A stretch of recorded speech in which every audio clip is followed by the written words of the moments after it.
Hello, and welcome to the Speech Diaries. My name is Loretta Zajac. Today, I'm going to be talking to you about my wonderful, fabulous grief.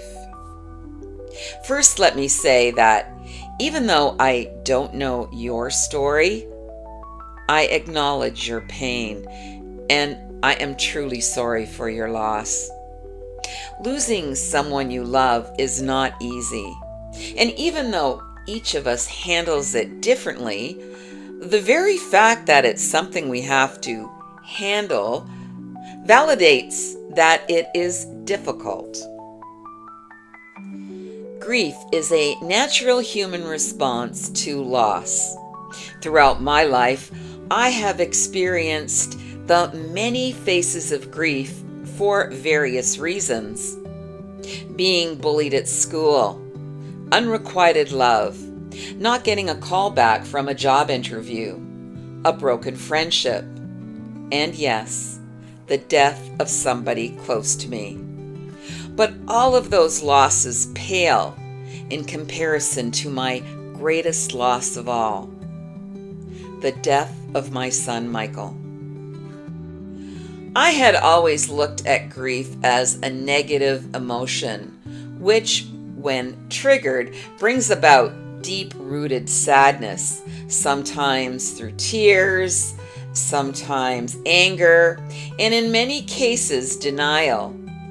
Not being able to face the reality of what has just happened. It's also clever and can mask itself with a brave face while taking on the role of everyone's advocate, or even worse, isolation.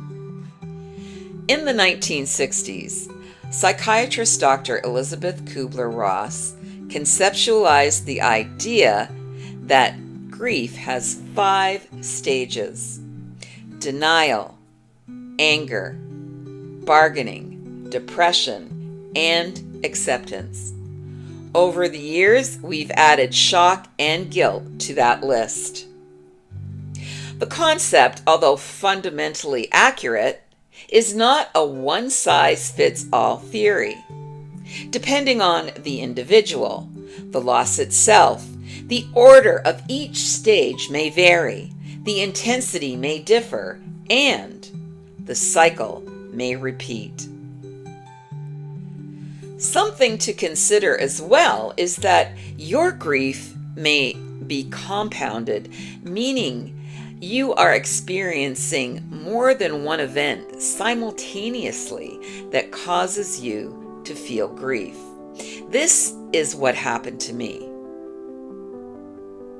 In 2019, my son passed away from cancer.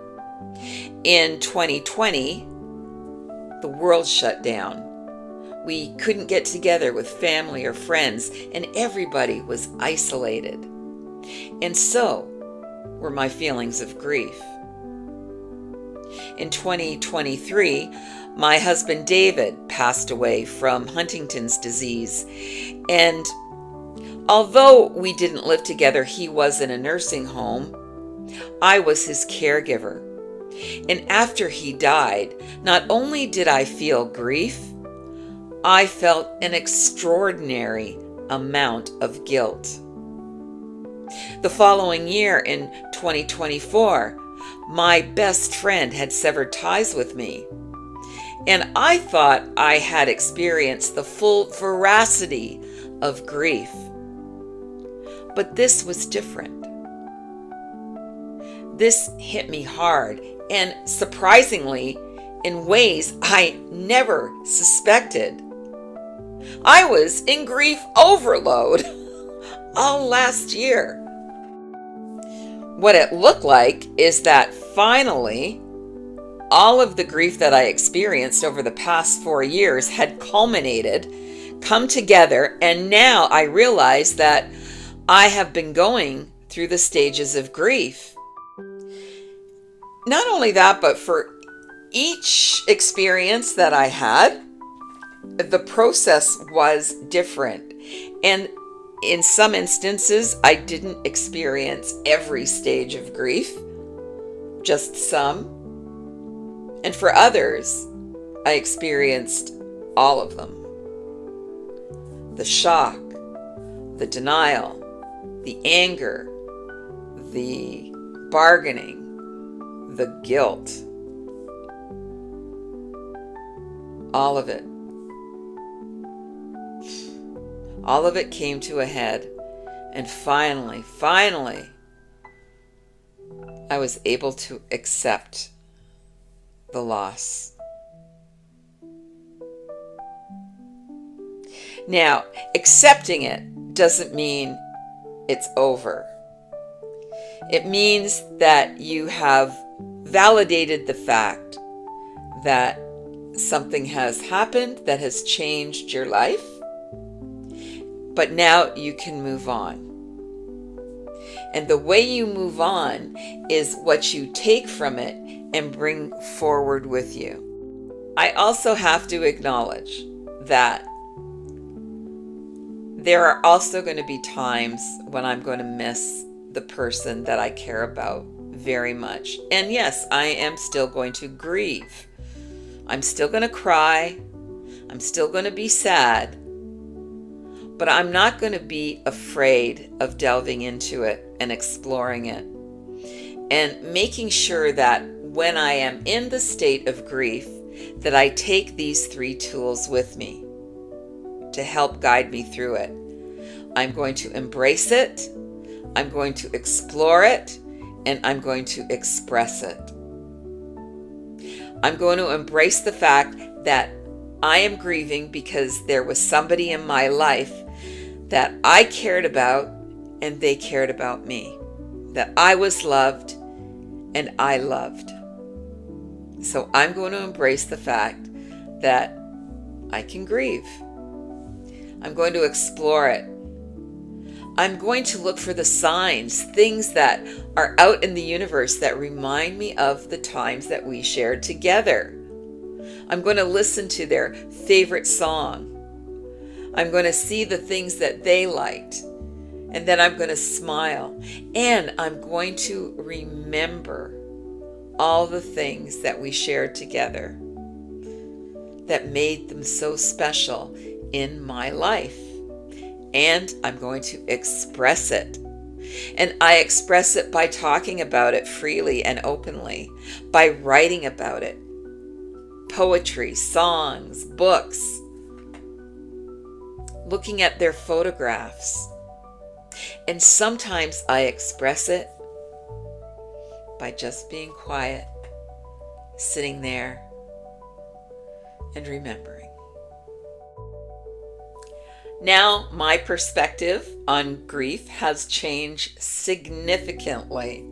At the beginning of this video, I mentioned that I thought of it as a negative emotion, something that I wanted to stay away from. But now, I look at it as a positive emotion, actually.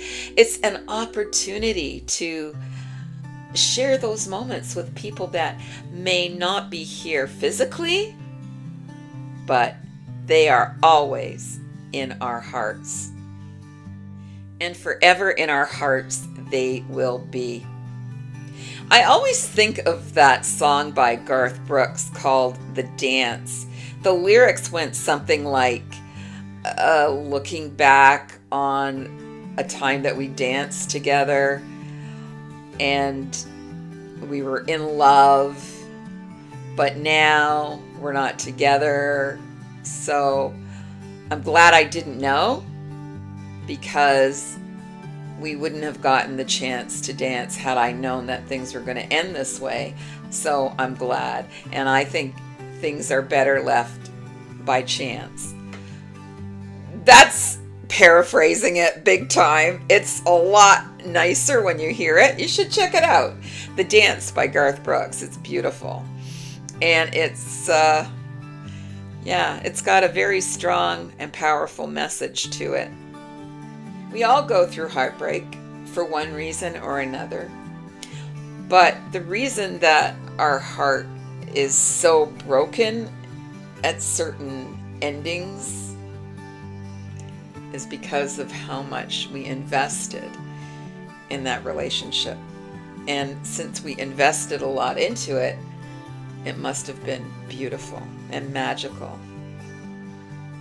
So that's why whenever I'm missing my special people, I find a quiet spot, I sit back, I close my eyes, and I get ready to welcome my wonderful, fabulous grief.